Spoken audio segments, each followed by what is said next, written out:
A warm welcome to the viewers who are watching this video. In this video, we are going to study about unit number 2 in grade 11 ICT subject System Development Life Cycle. The first thing we must know in this unit is what is system. System is a combination of components which work together to perform a specific task.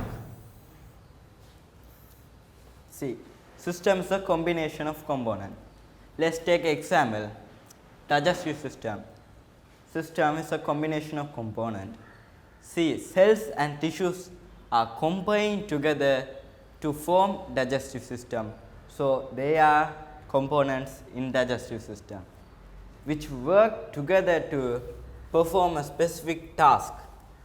Digestive system perform a specific task, digestion, and to produce energy. This is applicable for all system. All system is created by combination of components and they have a specific objective. Every system contains 3 elements. They are input, process, output. In grade 11, we studied about these elements, but we didn't take any real life example. In our syllabus, they recommended to take some real life example. So, let us take some real life example. First one, school system. See, remember the definition. System is a combination of components. See, school system is a combination of components such as teachers, students, funds, resources. They are combined together and school system is formed. The common objective of all school system is producing good citizen. Here, let us see the elements of the system. Here the input is teachers, students, funds, physical resources. They are the inputs. We know the processing activities taken within the school system. They are teaching and learning. Here, the output is good citizen. Let us take another example. Hospital system. See, this system, all system is applicable for that definition. In hospital system, the system is combination of components like patients, medicines, medical equipment, doctors. They combined and hospital system is created. Their objective is treating patients and making healthy people. Here, let us take the elements of the system. Here, the input is patients, medicines, doctors, medical equipments. The processing activity is treatment. Then the output is healthy people. If the treatment fails, the output is deaths. Are you seeing the black color border? That is called system boundary. The system boundary tells what are the things outside the system and what are the things inside the system. Here this is a hospital system. So, doctors, patients, recipients, they are inside the system. Outside that system, people, society, environment, they are outside the system. In every system, the inputs are taken from the environment and the processing activity taken within the system and the output is released back to the outside of the system. See, patients are taken from the system, doctors and all other inputs are taken from the outside of the system. Then the treatment is happened within the system and the healthy people or deaths are released back into the system. Okay, we studied system. Let us study information system. The system which converts data into information are called system. Here the data is processed and information is formed. Data are raw materials which are audios, videos, images, etc. They are not used for decision making or other purpose. If that is processed in a meaningful way, information is created. See, information is used for making decisions and it can be used for other purposes also. Here the system which converts the data into information are information system. The types of information system is manual, computer based information system. They are the types of information system. Let us take them one by one. The first one, manual information system. You see the word manual, it is a simple English, right? Manual means all processing activities are performed or done by humans. Here the data converted into information manually.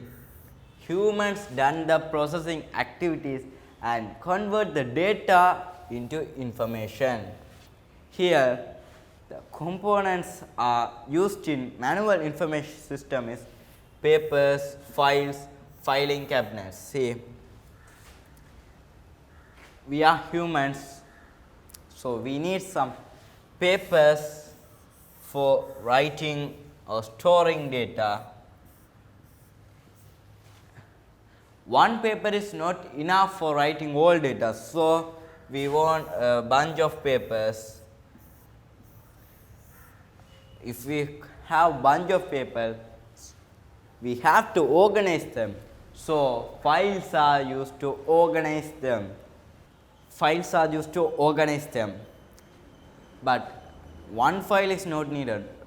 Much amount of files are needed. So we want filing cabinets for storing the files.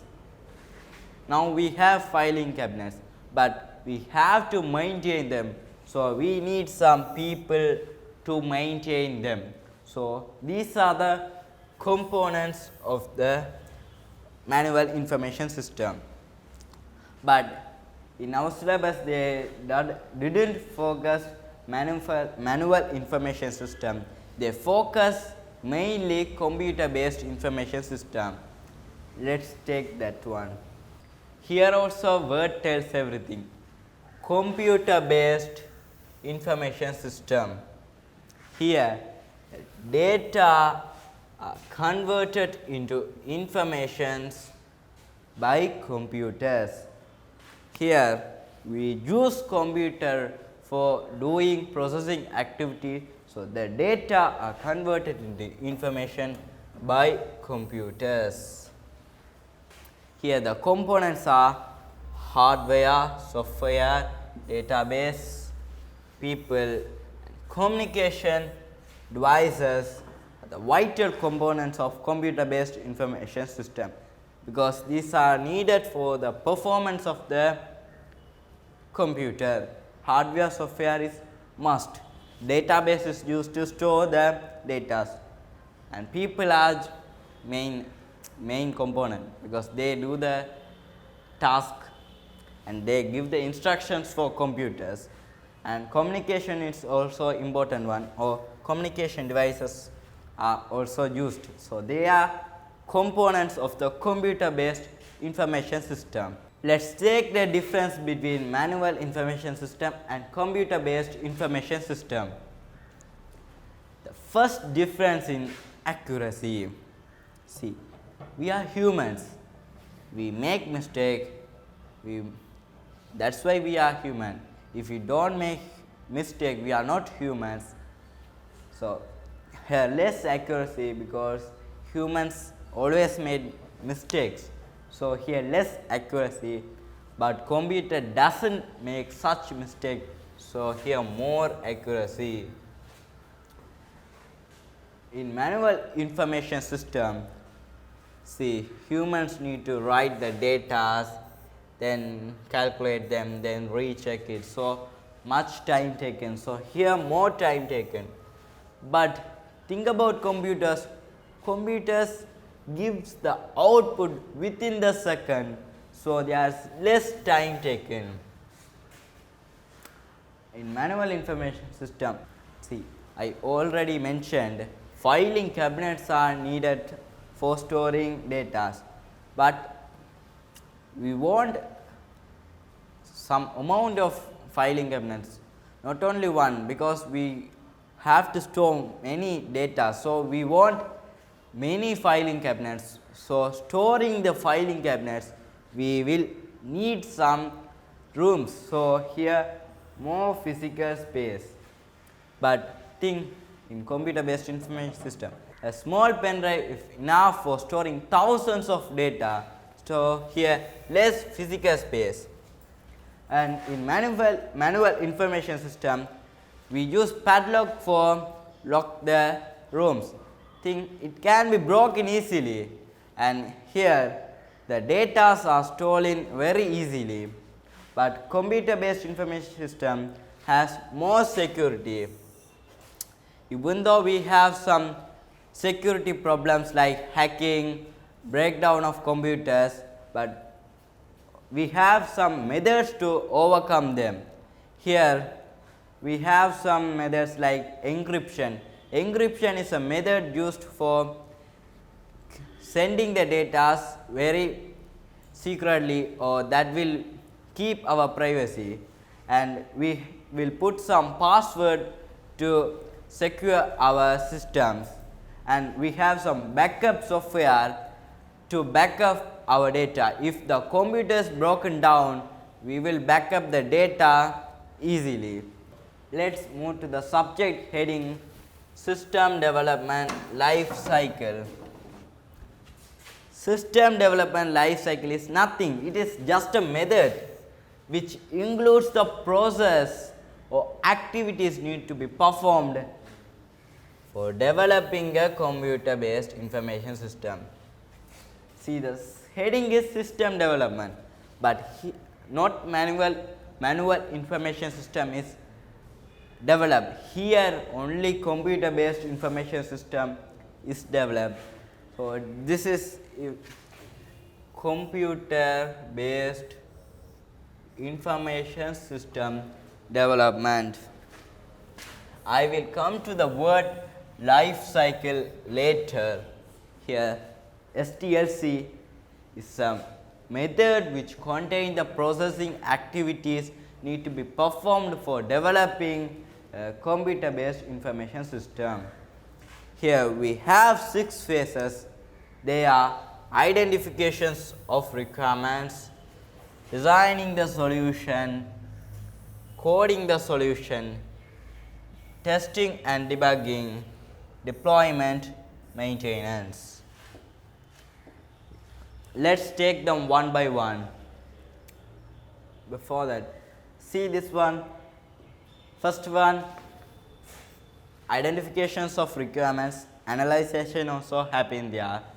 Then designing the solution, coding the solution, testing and debugging, deployment, then maintenance. You see, it is a cyclic process. Why? I will explain it later after studying maintenance. That means after studying full phase, all 6 phases, I will explain why it is a life cycle. First one, identifications of requirements. Think, we are going to develop a system. Why? We have some needs. That's the reason for developing that. We have some needs, so we are going to develop a system, computer based system. In this phase, we are going to identify the needs or the features to be fulfilled in the new system. Here we have some methods to identify the needs. The first one, interview. We know the word, we are familiar with the word interview. In interview, the persons related to the system are asked suggestions and doubts directly at a time a person is interviewed. But in group discussion, a bunch of people related to the systems are discussed. So, the points and arguments taking place, then we can find the needs or requirements of the system. Third one, questionnaire. In questionnaire, a document is printed and distributed. The document contains the questions related to the system. It is distributed among the users, then collected back again, then analyzation happens, then we can find the needs and features to be developed in new system. The fifth one, inspecting the documents. Inspecting the current document which are in the current system to identify the needs. Fifth one, prototype. Prototype is different than them. In prototype, a sample of a system is given to the users to collect the needs, because if we give the sample of a system with a limited characteristics or limited features, then the users will suggest and give the defects faced by this system, and it is further modified and the system is created. So, it is different than the prototype. Here, these methods are used to the needs are identified. The person who analyze and find the needs are called system analyst. He is the person who done the activities to find the needs or features. The system analyst prepare a document called system proposal.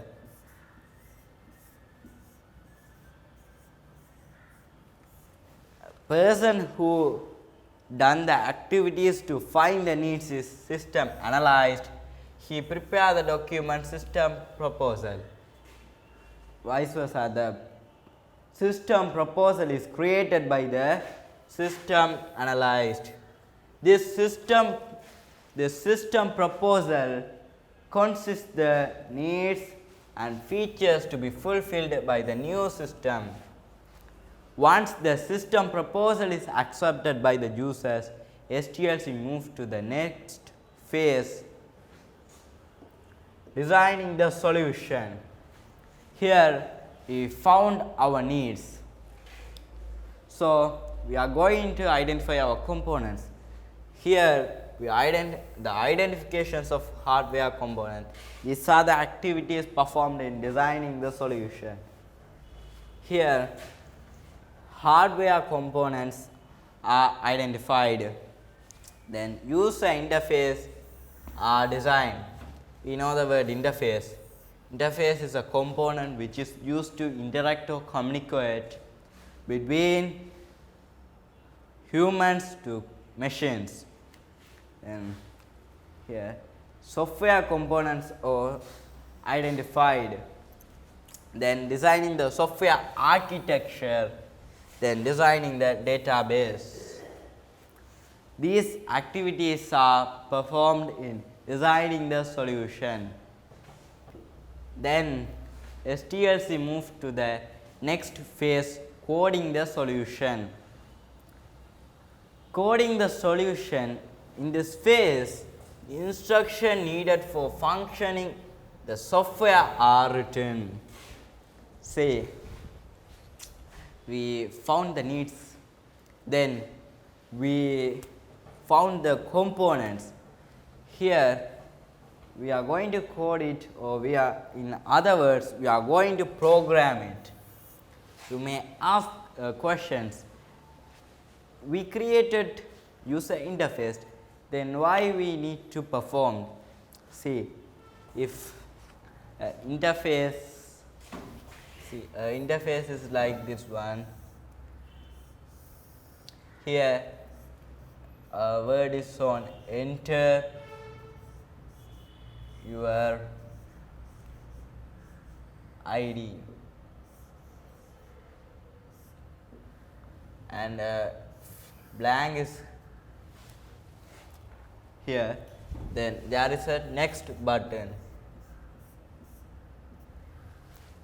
Once if you put your ID, then click the next button, nothing happened because we didn't give any instruction.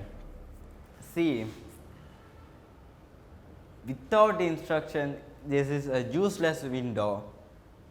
This is like a picture. If we have to program them to done the processing activity. Here, if we enter the correct ID, this must lead us to a correct page.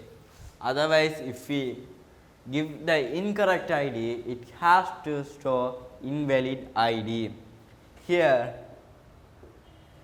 the instructions are written. We need a programming language to instruct them. We have some programming language suitable for us is selected for writing instructions.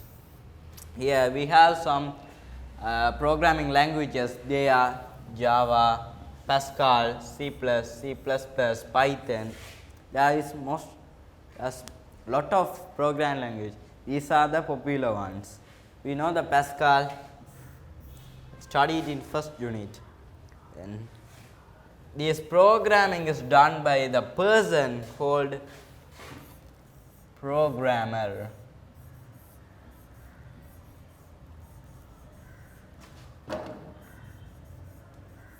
He is the person who writes programming. Who writes program is the programming. Then SDLC moved to the next phase. We coded, then we are going to test it and debug it. In this phase, system is tested for finding and removing the errors. See the word bugs. Bugs are errors. In this phase, we are going to correct the errors, so it is called debugging. Here, the appropriate input are given to the system, and the system output is tested with expected output. We have to give the appropriate input. If we are developing a adding system, then we have to give the inputs related to adding. Then and only the system will produce the correct output. Then we can test the system output with our expected output. This testing is happened in 4 stages or 4 types. They are unit testing, integration testing, system testing, acceptance testing. These are the 4 steps. It is happened by one. First this happened, then this one, then the last one. Let's take them one by one. First one, system testing. Each of the components of the system or the software is tested individually for finding, correcting the errors. See, here also suitable inputs are given to each unit, and the system output is tested with expected output. Here it is done by programmers, because programmer can debug it, because they program it, they can correct the errors, so it is done by programmers. Once unit testing is done, then they do the integration testing. Here, some of the related units are combined together as a small group and tested. See, we tested individually. Here we are going to test it as small group. We are going to test some related unit in MS Word. Look, MS Word contains some features. In this phase, if we are going to develop a MS Word software, we have some components like text, color, highlighters, superscript, subscript, underline, strike through. They are related to text. So, they are combined as a small group and tested. This testing is for checking whether the units function perfectly even after combining. In first unit testing, we tested individually. Here we are going to see whether the system is working perfectly even after combining them. This is done by persons called testers. Then once integration testing is done, next system testing. Here all the units of the new system are combined together and the entire system is tested as a whole. We tested individually, then we tested as a small group. Now we are going to test it as whole. Here the entire system is tested. Once if we test the whole system, we can confirm that our system have no issues or no errors. Then why we need the fourth testing, that is acceptance testing. See the word acceptance. Here this testing is not for finding the errors, this is for getting the acceptance of the users. Here this testing is used for identifying whether the new system meets the users requirements or not. In this testing, we are going to find our system meets the users requirements or not. Here the users are invited, allowed to use the new system for getting their acceptance. Users will accept the system with or without modification. If users doesn't satisfied with that system, the system is modified and accepted. If the system doesn't have any problem, the system is accepted without modifications. Once these testing are done, SDLC moves to the next phase. Before that, we must know one thing. In unit testing, integration testing and system testing, we must know the programming knowledge, but here in acceptance testing we don't have the need for programming knowledge, because in the first three testing, if there are any errors we have to debug it, but here we are just going to give our acceptance. So this testing doesn't need any programming knowledge. Once the first four phases are completed, the fifth phase, deployment. Here we found our needs, then we found our components, then we create that and we test it, then debug it. Now we are going to start using it. Here we are going to start using the newly developed system. It's known as deployment. Deployment is start using the system. The new system can be started in 4 types: direct deployment, parallel deployment, then pilot deployment, then phased deployment. Let's take them. The first one, direct deployment. Here the old system is completely stopped. and the new system is implemented. See, old system is completely stopped, then new system is deployed or start using it.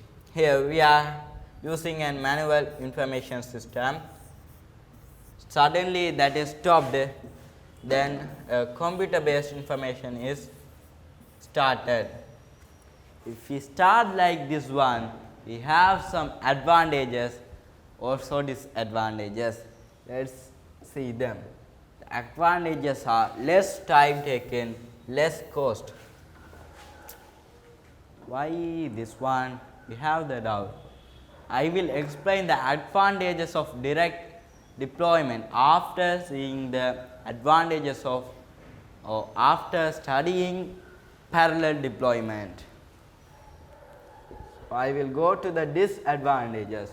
Here, it's a new system phase, the whole system will be broken down. See, we don't have any choice. We stopped the old system and started the new system. So, if the new system phase, we don't have any other choice. So, the system will be broken down. See, users don't have enough time to learn the new system.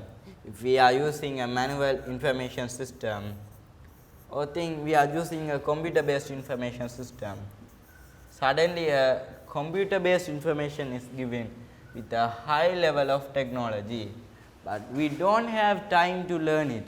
So, here it is a disadvantage. We want time to adapt to the new system. Here we don't have that time. Then we are going to see what is parallel deployment. It is totally opposite to direct deployment. In direct deployment, the system is completely stopped and started new system. But here, both the old system and the new system are used parallel for a period of time. See, period of time. Both systems are parallelly used, because I will explain the reason. If the new system is successful, the old system should be stopped at the point of time. Here, see, before some time, we use books for registering the time of arrival. Now we are using fingerprint reader for registering the arrival time. Our government used parallel deployment for develop this book, a manual information system registering to computer based information system. They use parallelly because it is safe. If this one fails, they can use this one. Here, once the fingerprint reader is successful, this manual information system is stopped. Here in parallel deployment, once the new system successed, the old system is stopped. Here we have some advantages. See, even the new system fails, we can use the old system. So, this is a reason for parallel deployment. We are using both systems parallelly. If the new system fails, we can continue our activity by old system. Here users have enough time to learn the new system, because they are using both system. So, they can practice it and they can adapt to that technology. So, users have enough time to learn that one. Here the output of the old system and the new system is compared to confirm the accuracy. Then let us see the disadvantages of parallel deployment. Here, more time taken, expensive. In direct deployment, we discussed that, we doesn't discuss, I said that I will explain it after seeing parallel deployment. Let us see that also. Here, less time taken in direct deployment and less cost. See, we are in parallel deployment, we are going to use both of them. First we have to enter in one system, then re-enter it in new system. So we want more time but in direct deployment we just want to enter in only one system. So there are less time taken, here more time taken. See here parallel deployment, we have to maintain both systems, so we want more time or it is expensive. Here we are going to just keep only one and only system, so here less cost compared to the parallel deployment. But parallel deployment is safe because once the new system fail, we can use old system, so it is the safest deployment method. Next one, phased deployment. Students struggles in identifying the difference between phased and filet deployment. Let us see what is phased deployment. Implementing the system in parts, see the word parts is called phased deployment. Here the new system is deployed as parts. See, if let us take a bank, the bank is going to develop a system, they develop the new system, then they are going to deploy it, they choose phased deployment. In bank they have many facilities, I will take 3 of them. First one, loan facility, then leasing facility, then accounting facilities. Here the new system also have that facilities. First one, first they deploy them as parts. Here they are going firstly deploy loan system by the new system. Once that part or that section is successful, then they deploy another facility or another part, leasing, then another one. They deployed in as part by part. After one period of time, the whole system is replaced by new system. But in pilot deployment, we choose a pilot system. So see, the new system is implemented in selected section. This is also called as pilot section. Pilot means pre.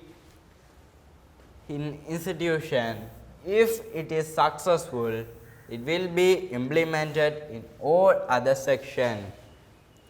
Here we are, if the institution, this is an institution, the institution have many parts or many sections. First they are going to implement the hand washing technology in this field, and if that is successful in that field, it can be deployed in all the system. But in phased deployment, we will deploy first in this one, then this one, then this. In pilot deployment, they select an area, then that is select an area or section as pilot area, then in that is successful in that area, they will be deployed in all the institution. Let us take some example. See, our Sri Lanka ministry is going to deploy a new vehicle license system. First they will choose a district as pilot area. I think they choose Colombo as pilot area. They deploy the vehicle license system in that area, Colombo. Then it is successful in that area, they will deploy them in all over the Sri Lanka. Let us take another example. Take universities. In university, they are going to deploy it. First they choose a field, ICT field. In ICT field, the students use the technology successfully. They can be deployed in all over the university. The next one, the last phase is maintenance. Here the newly developed system should be maintained. See, we create the system, we develop and we deploy it. Now the users are using the system, but the system have to be maintained for the following reasons. These words are not in our book, but the methods, the explanation is in our book. See, corrective maintenance. The bugs or errors which are not identified in testing and debugging phase is identified and corrected in this maintenance phase. Then adaptive maintenance. As time moves, new technologies are identified. The users have to get the benefits of the new technology. So the system is developed for getting the use of new technology. The last one, perfective maintenance. As time goes, users may get new requirements. If the needs are small, that can be fulfilled or developed by the system. But think about complex big problems, then I already said that I will explain the word life cycle. See, if the problems, if the needs are big, SDLC have to start from the beginning. They have to identify the new needs, then design it, then code it, then they have to test and deploy it, then maintain it, then again they have to deploy it, then again maintain it. So it is like a cyclic process. If the needs are complex, see, if the needs are complex, they have to identify the needs. So SDLC have to start again. That's why it is called life cycle. You know the butterfly cycle. This is also cyclic process. As users get new requirements, SDLC have to start from the beginning, because that's why it is called system development life cycle. I think you understood the SDLC. Let's move to the system models. System models are just methods. They are methods called models. They are the models, they are the methods can be used for developing an information system. Think, SDLC is a process method, it is just contain the process need to be performed. These models are the choice thing, they are choice.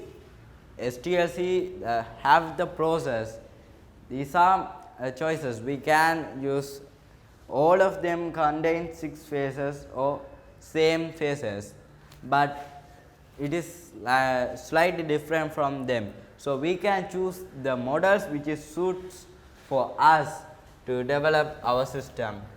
So we have various models, we have various choices for developing a system. Waterfall model, iterative incremental model, spiral model, prototype, agile. In our syllabus, these two are on our syllabus, so I will explain them. First one, waterfall model. We know waterfall. Waterfall always flow from top to bottom. They never go backwards. Similarly, in this phase, the steps or the processing activities, all are happen in a linear sequential method. Here, all the steps happen one after the other. We can't go back to any complete stage. It is like step 1, then step 2, then step 3. We can't go step 4 to step 3 or step 3 to step 2. They can't be possible in this model.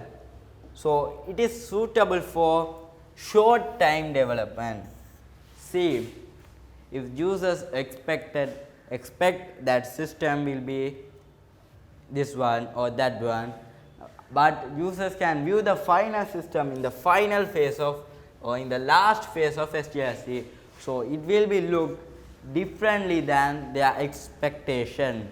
So, it is suitable for short terms, because if it is a long term, users will get new requirements, but in this phase they can't add any needs, because they can't go back to any stages once it is completed. See the phases, if the phases are similar to the phases of SDLC, because all SDLCs are these are just choice of SDLC. Because see, if you can remember phases of SDLC and phases of waterfall model separately, you remember them. Otherwise, you can remember only one. If our question paper asks the phases of SDLC, we can write the phases of waterfall. Or if they ask the phases of waterfall, we can write the phases of SDLC. They are similar. See, identifications of requirement, also same. Planning or designing, they are two are similar words. Here implementing we are going to programming, then it can work. So, we are going to implement. So, implement and coding are, the meaning is same. Here testing and debugging also same. Deployment, maintenance, all are same. See, system models are methods. SDLC is the process. SDLC is the process. Here see, SDLC is the one which contain the process. This process can be done in various type. We can eat food by spoons, by hands, by forks, by sticks.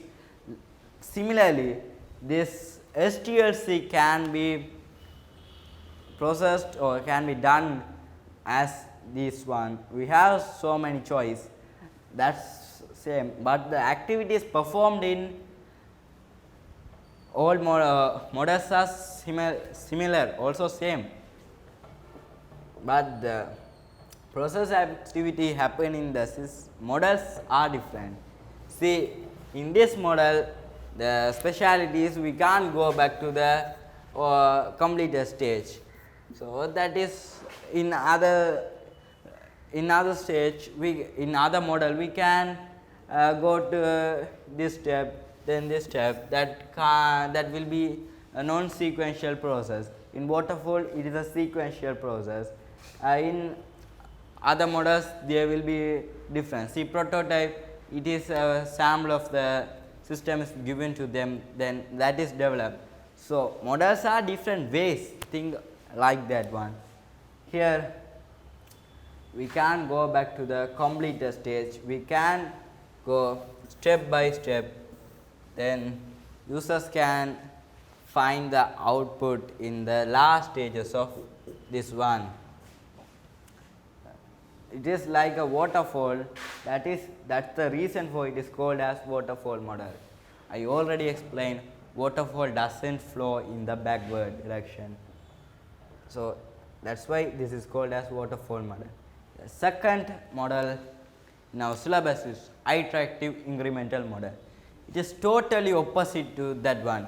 Here we can go to any phase at any time. Here the information system is developed in repetitive manner. Users can view the system in the early stage, because it is repetitive manner, we can add anyone at any time.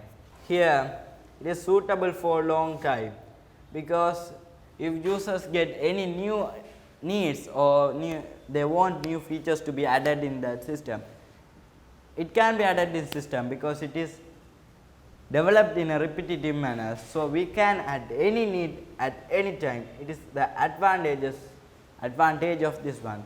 Here it is as a repetitive manner.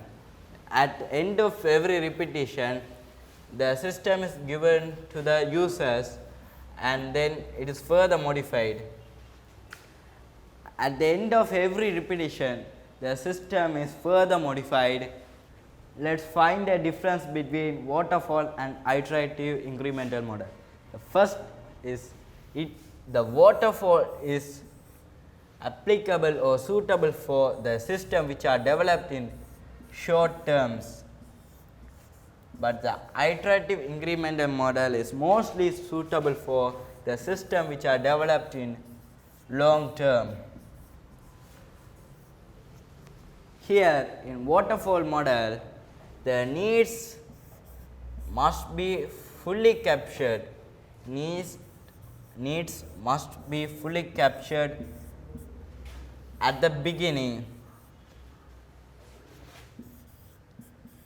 Fully captured because they can't add any requirements at once the identifications of requirement stage is completed. So, here it must be the needs must be fully captured, but here we can add any needs at any time. So, here needs are not must to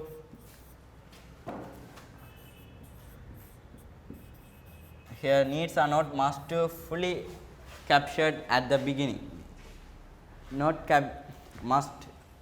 essential to capture all needs because we can add any needs at any time. Here waterfall model is done in step by step or sequential process, but in iterative incremental model it is a sequential model. It is not a sequential process, it is a repetitive manner. Then it is the user can view the system the last stages of the SDLC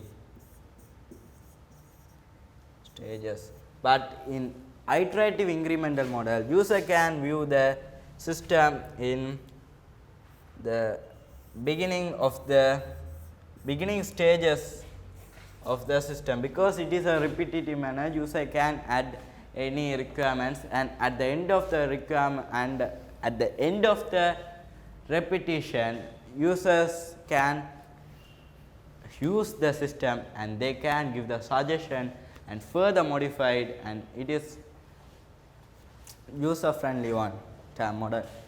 I think you all understood the subject SDLC. Thanks for viewing this video.